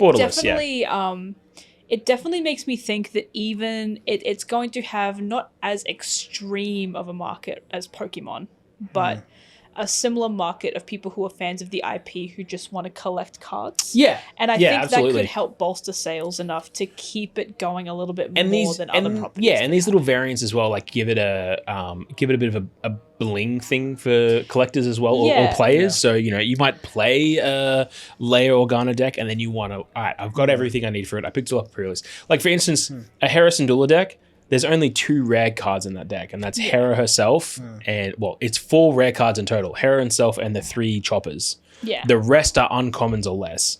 So, like, you know, you might want to bling it out and make them all also the hyperspace variants if they have them. It's like, I'm a rarity chaser through and through. Like, I am a big fan of having max rarity. Like, my old Pokemon deck before rotation was fully max rarity. Like trainer galleries and secret rares. Trainer galleries, secret rares, everything. Insane. Play set of secret rare ultra balls. It was a very, very expensive standard deck. Yeah. Like, you know. If you just want to scroll down, we'll see the full art leaders as well. So there's the 2 different layers. There's the regular layer on the left and the showcase full art variant on the right. The anime layer. Well, yeah, there are some anime artists doing stuff. It's a wide range of artists, so there is no like overall design like art aesthetic that matches, which kind of like Pokemon. Kind of like every card game. Yeah, kind of like every card game ever. It's funny watching the people on Reddit be like, "Oh, this Han Solo leader looks so weird as an anime. It doesn't match anything." It's like, bro, you need to play some more card games. Yeah. Like, they have different artists doing different cards. Like, they're gonna look different. They're gonna look different. It's one artist doing all 500 cards in 12 months. Yeah. It's literally, like, and I do love the variations of art styles in card games. I think it's one of the, it's some of the charm. It's like, I think there are specific card games where all the cards do look the same. Like, Yu-Gi-Oh! Is a good example of that. The designs are all very homogenized in Yu-Gi-Oh! Yeah. Metazoo. Speaking of pump and dumps, like R.I.P. Actually. Bless up. But yeah, so I think it's really nice. And, you know, as it really appeals to me, the fact that there are like max rarity variants that you can get of cards. You know what I'd love? And this is one of the things I love, collecting the claymation Pokemon cards. If they did a claymation art run for these bad boys, I'm all over it. Well, if you scroll down, we'll also see a slideshow that shows all the different variant like pull rates. So, okay, there's a lot here. Just jump through the foil card, hit next until you hit the foil card. All right, so 1 per pack. Every pack has a foil in it, and it can be from any rarity. And then you go to legendaries, which are like the mythic cards. So it's the one higher than rare.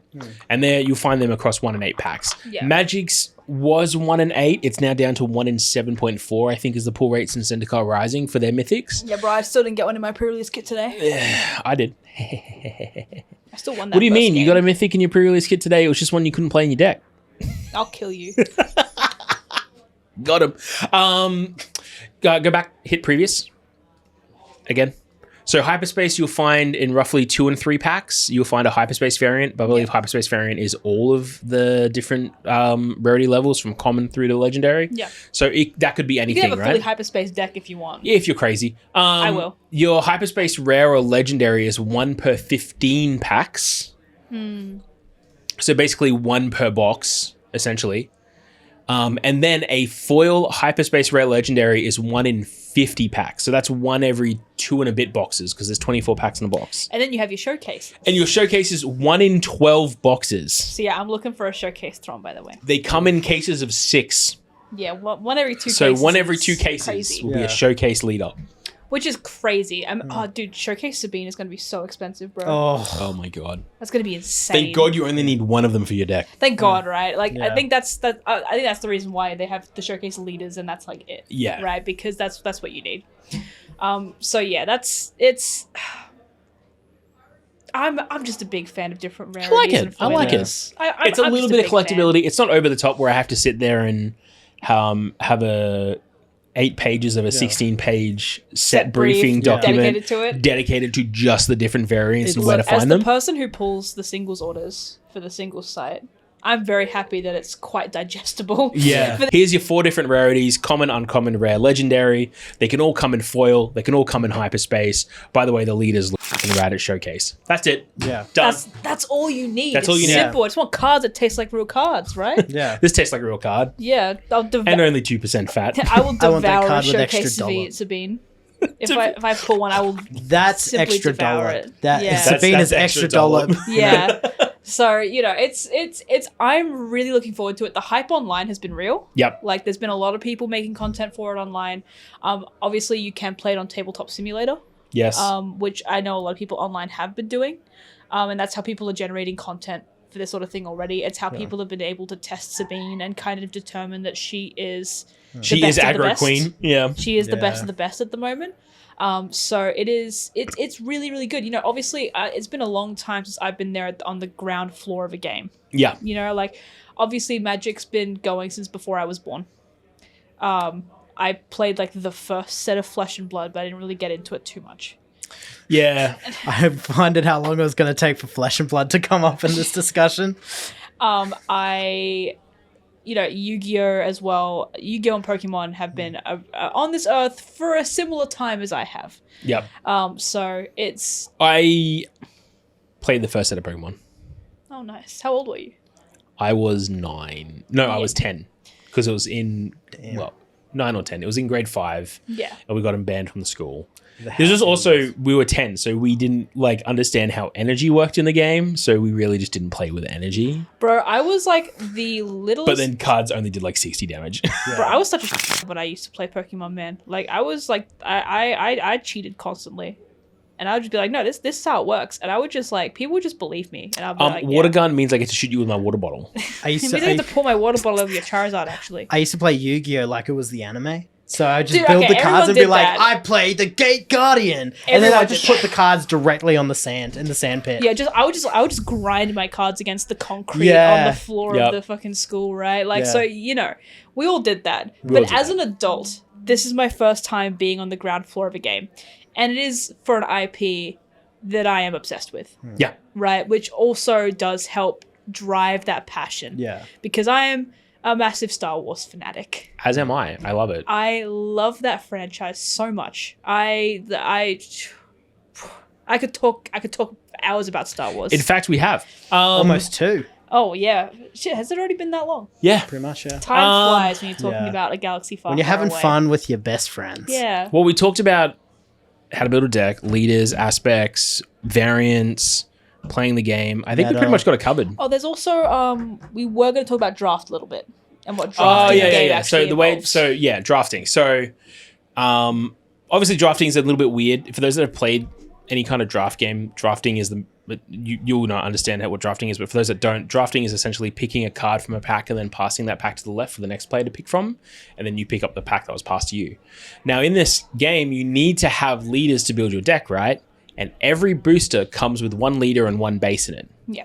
So when you crack open your packs, you take the base out, and then you pull the leader out of all three of your packs for your drafting, and then you pick one and then pass that to your right, the two of those leaders to your right, and then you pick up the two leaders that will pass you, pick from one of them, pass, and then you get the last leader. So now you have your 3 leader selection for when you're building your deck around.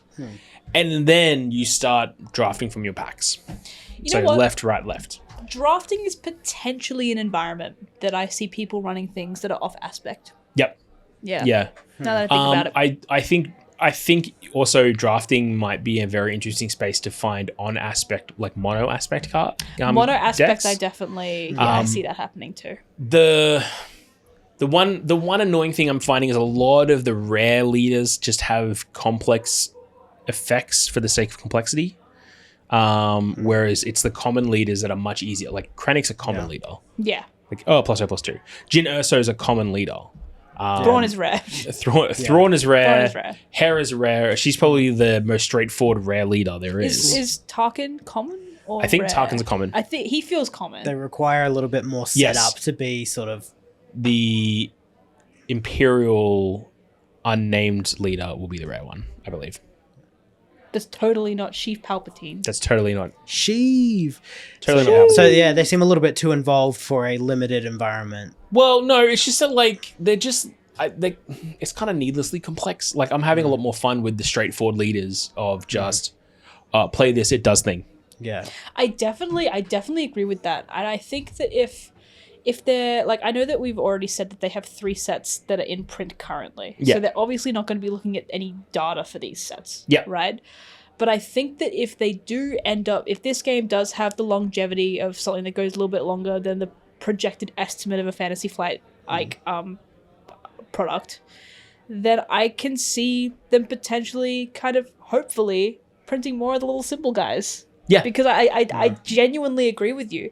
The leaders that do things that are really complex for the sake of complexity, it just feels like you're focusing so hard when the person across from you is literally just going to swing wide at your base. Yeah, this could be everything is +2/+0. And it's like there's nothing wrong with your leader doing something incredibly simple and then you doing the complex stuff around it in your own plays. Look, not to like designs or anything. Like the reality is also that these designs are created in a way that it's clear that they're testing the space. They're testing what they can do with the game, what they can do within the rule set. Yeah. And, that's fine. That's perfectly fine to do. And honestly, the best place to do it is the first set where there isn't those meta-breaking kind of builds. Yeah. And you're not having those, like, strictly better those card choices for players to make. Like, you haven't printed You have so much flexibility in what people play out of that single set. I mean, look, is there a space where we play, like, a block-constructed format of the game? Maybe. Potentially. Almost like a standard rotation. Yeah, is there, like, have they mentioned rotations or ban lists or anything like that at all? No, but if it's anything like Fantasy Flight, they'll say there's no rotation, and then 2 years later, institute a rotation. Because looking at you, Netrunner. I mean, it also kind of happened with Legend of the Five Rings, and then the game died before they could even really implement it, because like, oh, cool, we're rotating out all these core cards that make pretty much 90% of the game work. Okay, why did like 100% of our player base just quit overnight? Yeah, why is no one playing this game? It could have been the OP support as well. I'm just throwing it out there. Standard rotation is the sort of thing that needs to be implemented very early on, I believe, and it needs to be very obvious to your player base that it's happening, right? Like, I think like Pokemon works as a standard game because people just know that that's what they expect. And rotation happens, and that's that. They could do a rotation kind of like the way that Hearthstone does it, where some cards just remain eternal, but then like everything else, like, so you just keep some of the common leaders from the first set. Well, that's how they did the rotation for Android Netrunner. Yeah. It was of the core set cards will always be legal. Yeah. And then there is sets that rotate out. Didn't Flesh and Blood do something similar to that as well? And then they printed Chain in the second set and just kind of ruined everything. I don't know. I don't remember what Flesh and Blood did. But yeah. I stopped paying attention. Yeah. So I think it's going to be very interesting because like I can see the sort of thing where we get to the end of the first year of the game. 3 sets have dropped. It's all very exciting, very cool. Sabine aggro is still on top. And I can imagine that if that is the case, I can imagine them banning leaders. Yeah, they might just stop. Yeah, they might just ban leaders. And I think that would be the easiest and the most succinct way to implement a ban list because that way the 90% of the cards that you're pulling from your packs are still viable. You know, obviously that will have to happen further on down the line. Just don't do the Fantasy Flight thing of issuing a errata. Yeah. Don't do it. Oh, it's just too much. Embrace the cards being wrong. If the cards are wrong, they're wrong. That's it. Accept it, pull it back, understand you made a mistake, and let the game health kind of thrive by acknowledging your mistake. Ban the card. Yeah. Don't give people whole new text for the card because no one's going to listen to it. No one's going to read it. Unless you're running a reprint and just a reprint in like a set to get the new Sabine or whatever. If we're just using Sabine as an example here, just take the L and be like, look, we realized that Sabine was a little bit too powerful. So in this next set, there's going to be a new thing, but Sabine is now banned and constructed in the next set. The next set, there will be something to kind of fill that gap that feels kind of the same, but is not as like front loaded. Exactly, right? Like I 100% think that's what will happen. It's like, I know that in like Commander, people are like, you know, you can't do like banned as Commander. It's just banned. Yeah, right? They just did banned. But that's because your commanders can be in your decks. Whereas these leaders are simply leaders, and that is that. It's not like we're banning something and it's going to be confusing because it's banned as leader, but not banned in your deck. What do you mean?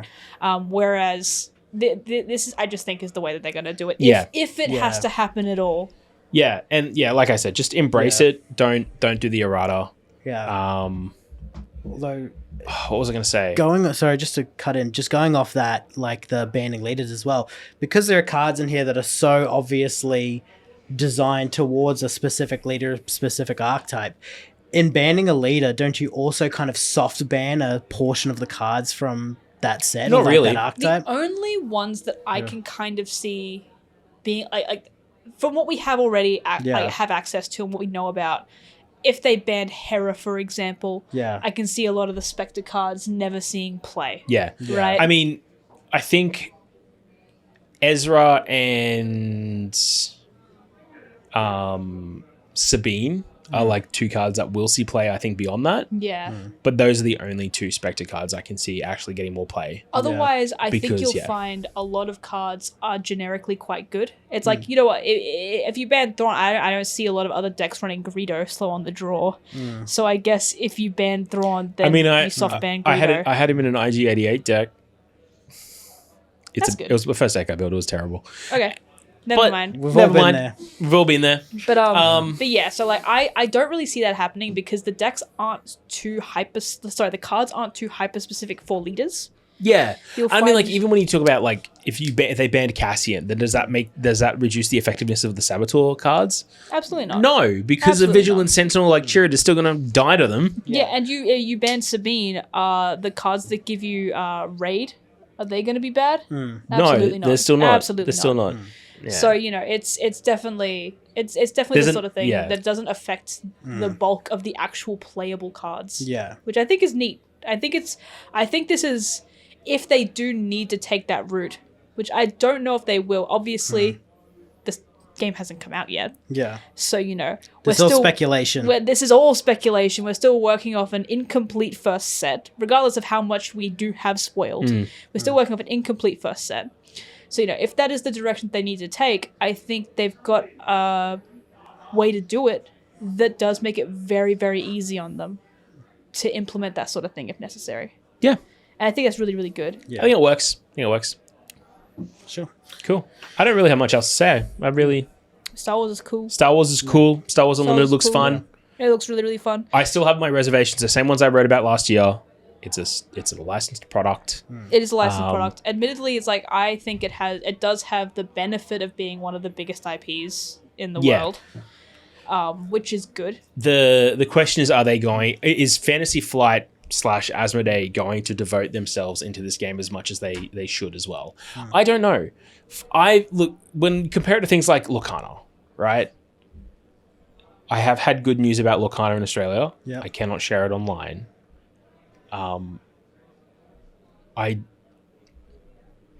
Let's just say that by the time this episode comes out, I will probably be sitting in a meeting with the Lorcana reps in Australia. Mickey Mouse himself. Big Man Tings. Big Man Tings. Big Man Tings. Oh, well, look, with a bunch of other stores, but Big Store Tings. But yeah, there's, from what I've heard, Ravensburger wants Lorcana to crack the top 3. Okay. Ooh. That's big. That obviously means they have a plan for longevity in there. Yeah. That is an interesting desire to have when you fucked up the global launch so hard. Australia still doesn't have any Lorcana, by the way, if you're watching internationally. We don't have it. And the dark cloud of the lawsuit that we covered in a previous podcast as well. Yeah. Which we still don't know if there's any resolution on that. So, good luck. But give it a shot. I don't see Lorcana cracking the top 3, but I think it's very hard to crack into the top 3. Like, that's the thing. Like, I've played Magic, Yu-Gi-Oh, Pokemon. Yeah. Right? Like, I've played a lot of all 3 of those games. And they have just such deeply ingrained communities within them, right? Like, Magic obviously being one of the longest running card games ever. The most played card game in the world. Yeah. Pokemon being one of the biggest IPs in the world, as well as the fact that the majority of the player base grew up on Pokemon, and who is now the community that can spend money on this sort of thing. Yeah. And then you have Yu-Gi-Oh, which is kind of its own thing. Yeah. Like, Yu-Gi-Oh, obviously, it's big in Japan. It's huge in Japan. Yeah. But I mean, so is Pokemon. I mean, it's big. And so is Magic. I mean, right? Yu-Gi-Oh is big everywhere. Like, I was packing out Yu-Gi-Oh events when I was working over in London, like every Wednesday night and Saturdays. Yu-Gi-Oh is massive. It's just it engenders a different kind of player base, I think. So it's its own beast compared to the other ones, right? So it's very much like it takes a lot, right? Because these games are so old. Like, we've got the Yu-Gi-Oh 25th anniversary. We've got the Magic 30th anniversary. Pokemon's Pokemon. Can I see them cracking the top 3? Maybe. Potentially, but they did fumble the release. They fumbled the release for Lorcana. So that's why I'm saying, like, if Fantasy Flight devotes enough to Star Wars Unlimited, can I see Star Wars Unlimited hitting that same kind of peak? Maybe.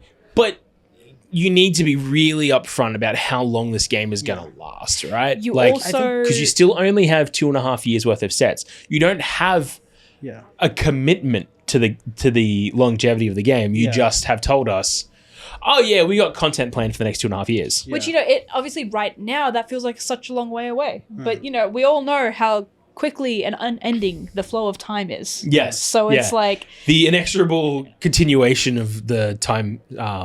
The timeline does mean that at some point 2.5 years will pass. I have knee pain now that I didn't have before. Exactly. Like, we all know that I'm a victim of time. Yeah. And if you want people to invest in the game to a level that will make it, the secret ingredient is crime. No, it's not no, crime. No, it's not. I just want to rhyme with time. If you want people to invest into a game to give it the longevity that it needs, to invest in a game to give it the potential to reach that top 3 threshold. Will it make top 3? Probably not. Will it make top 5? Maybe. I can see Lorcana and Star Wars Unlimited sitting in that 4th and 5th position. Yeah. Not in that order. But you need to give the people enough of a runway to make that investment soundly. And I'm not just talking about like crypto investment. Yeah. Again, MetaZoo. Rip MetaZoo.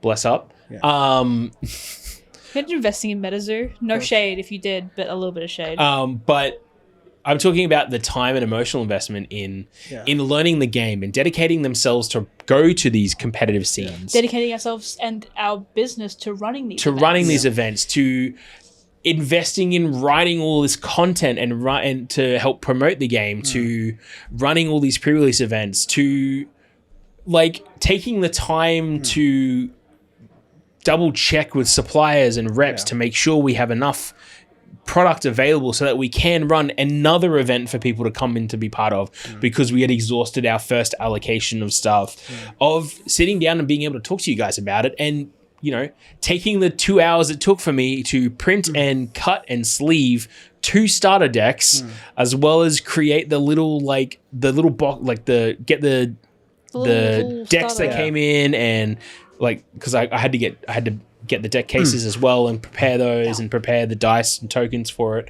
and the quick start rules and getting them all off to the different stores. Like, yeah, it's a lot of investment. It's a labor of love, and like, you need to, as a company and as the manufacturers and as the providers of this, facilitate store owners and players and collectors, and you need to make sure that we have a reason to want to keep doing this. Yeah, because at the moment, again, you've given us 2.5 years. Yeah, Sorry, I just want to come in here with a bit of a controversial take. I think in terms of like the social, like not just in the tabletop space, but in like the wider market, I think if everything goes well for Lorcana, I think that they have a stab at potentially edging in a place and kind of knocking Yu-Gi-Oh down a peg. Because if we think about it, Yu-Gi-Oh was at its height in terms of social relevance when there was the anime or the cartoon, whatever you want to call it. And kids were going out and just buying the product because it was a show on TV and they liked that, and then they engaged with the game. Now I can kind of see the trend of less people kind of getting into the game because, we're a more casualized gaming audience. Yu-Gi-Oh is not a casual game. It is very much more designed for a competitive and high-paced kind of player base. Lorcana has a well-established and worldwide IP that even if you don't engage with the game on a tabletop level, engaging with it in a consumerist level as gifts for family members who may like games or just like Disney stuff. Oh yeah, in terms of social relevance, I think they have a chance of launching themselves into the top spot.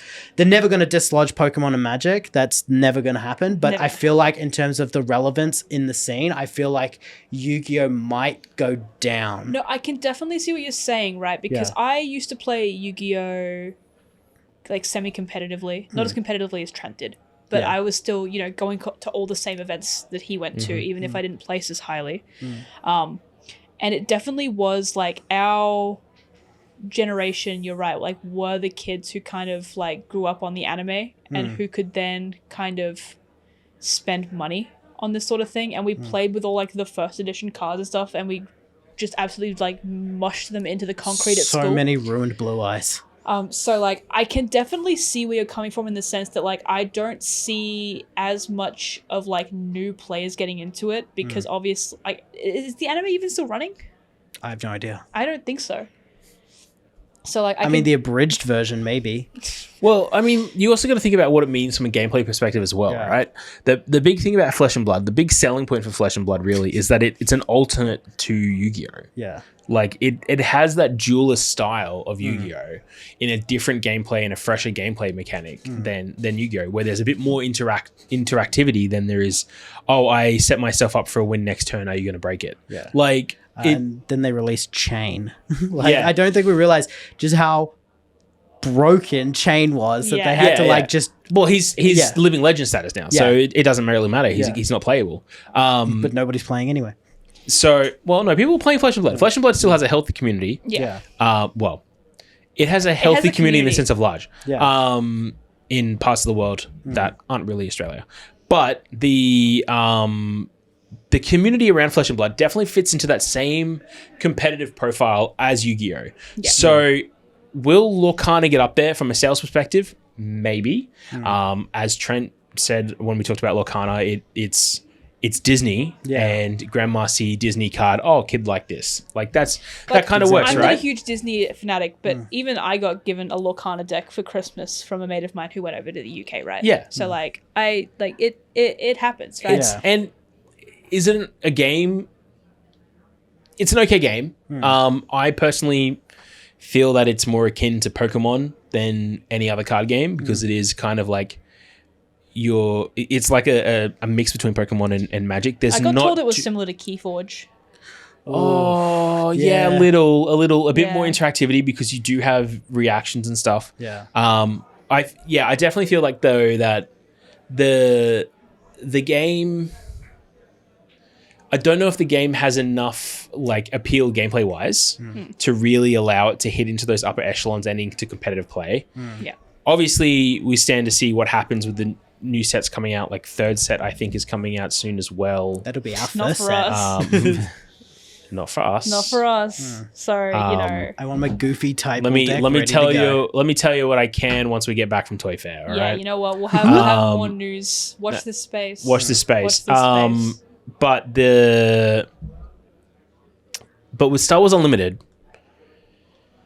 again, it's that same thing of it might have I think that Star Wars Unlimited might have a better gameplay than Lorcana, but then it obviously doesn't have the same like IP appeal. It's still a big property, but don't forget that Disney owns Star Wars because it's bigger than Star Wars. Yeah, like that's the thing, right? It's like Star Wars is a huge property. No one's denying that.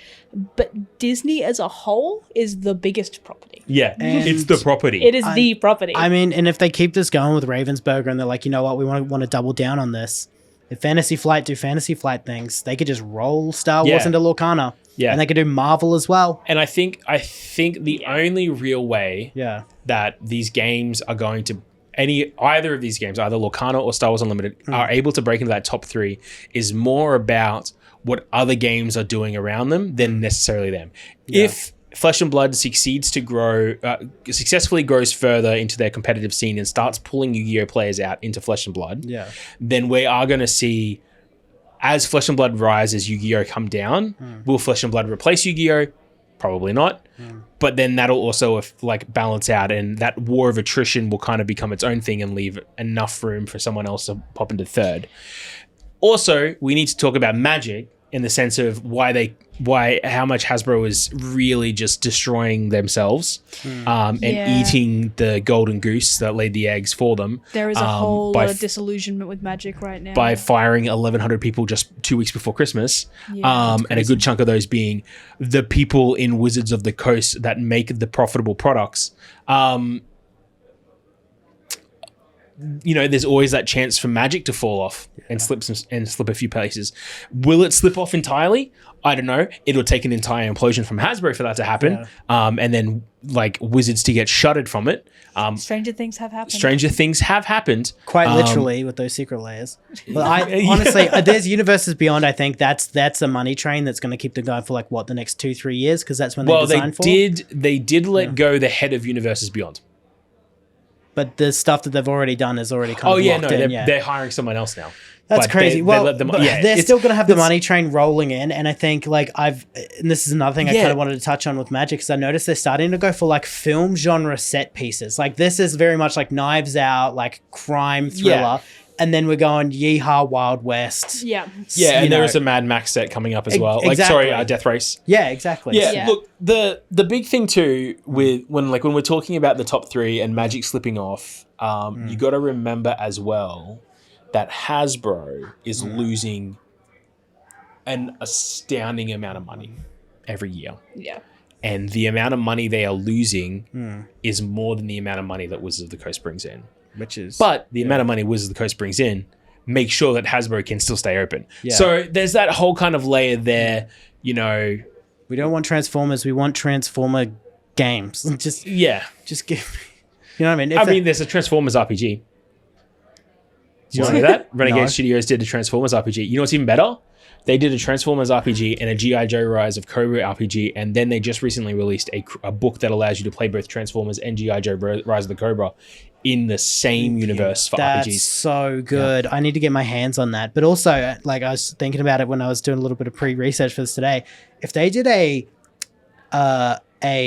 Transformers War for Cybertron card game, I know they've already done a card game before, but just repackage it again. But with this Star Wars Unlimited kind of shell where you can have the ground and air, I would be up for that. That'll be so meta. Yeah. That'll be Star Wars Unlimited doing Universes Beyond Transformers. Jesus Christ. You know what? That is too deep. Converted. Star Wars Unlimited, the Mickey Mouse Clubhouse set. It's it's just sometimes we wanted to branch out from our own universe, and just see what other people want to play in our Star Wars. Starscream just running into an Imperial destroyer. The bonus sheet for Star Wars Unlimited is Transformers. Yeah. That's we're getting too deep. Too many layers. No, now. it's Jurassic Park. It's Jurassic Park for Star Wars Unlimited. Oh yeah, true. Yeah. Universes Beyond Magic the Gathering for Star Wars Unlimited. Star Wars Unlimited Beyond. Yeah. Yeah. Look, now you can play Jace against the Emperor. Bruh.